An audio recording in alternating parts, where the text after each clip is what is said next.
score of 9-0, shutting out Timber Creek. In fact, on the year by 17-0 count in the two games played, as Carroll again improving to 21-11 on the year, and they finished district play at 13-1.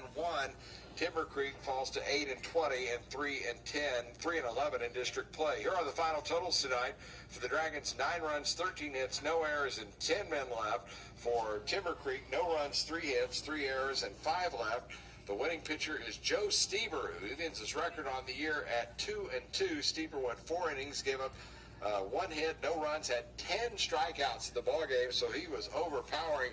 The losing pitcher was Micah Behrens, who falls to 2-6 on the year. Behrens, with a rough evening, gave up 9 hits and 6 runs in 3 innings pitched, as the Dragons again win this one going away. The time of game was 2 hours and 7 minutes, played in front of a crowd of 189. I'm not making that up. That was the attendance for this ball game. Well, there's no need to wait, as already here in the booth we're joined by a fella that I've wanted to talk to all year long, and on a night that some seniors could be seeing some action here on the field. In a game like this, you knew they'd come out and get some playing time. Jonathan Ciccone, who came in and actually caught and got a base hit in the game, joins me here in the booth, and a fascinating interview. I'm going to bet right now. Jonathan, what was that like playing this game this evening? You know, your last district game, and a lot of your teammates out there, seniors as well. What was that like? Thank you for having me, sir. You know, just trying to soak it up with the teammates. You know, you show up, and it's the last district game. You're trying to end the regular season on a high note before playoffs take off, and, you know, it was great, you know, trying to help the team win in any way possible. So, yeah. What is it like for a player like you in your position? You're a role player. You do things to be a part of the team, and you're always there to support and do your job. Well, what has that been like for you in this your senior year?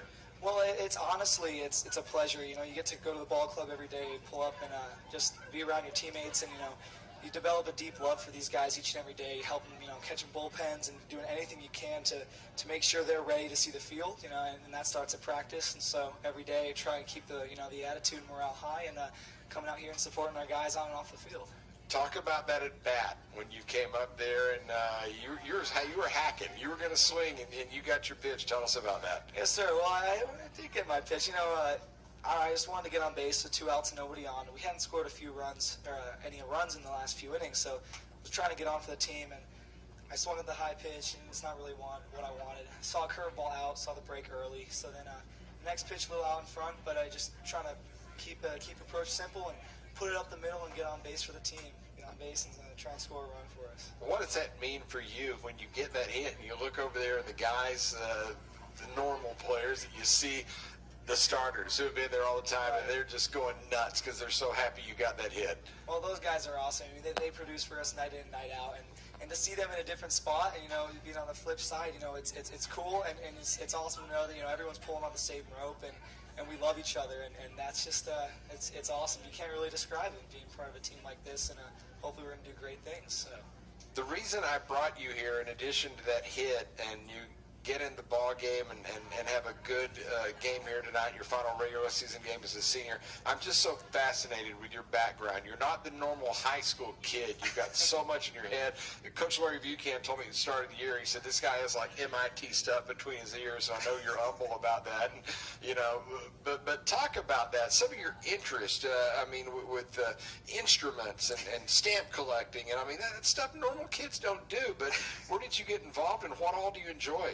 Well, I aim to, you know, keep an active role in a plethora of activities, you know, whether it's scouting, being an Eagle Scout, or keeping it musical with the other side of the brain. You know, it's a lot of fun, and it exposes you to different things. You get to meet new people, and it's a lot of fun to be able to see these different, you know, areas and disciplinaries and, you know, disciplines of study, and I enjoy it. I try to be a well-rounded human being, and that's what I advocate in my everyday life, and that's what I advocate to you all as well. Have you always been that way since you were a little bitty boy? Well, you know, when I was younger, I liked to collect letters. I had an obsession with them, and that obsession with letters turned into an obsession with reading. And, you know, when I started reading, I couldn't get enough, and so I read about everything, and I love to take in new information, whether it's reading about my stamp collection or reading about music or reading about how to talk to girls at the mall better. It's a grind, and we love it. And anything new I can learn is more than a pleasure.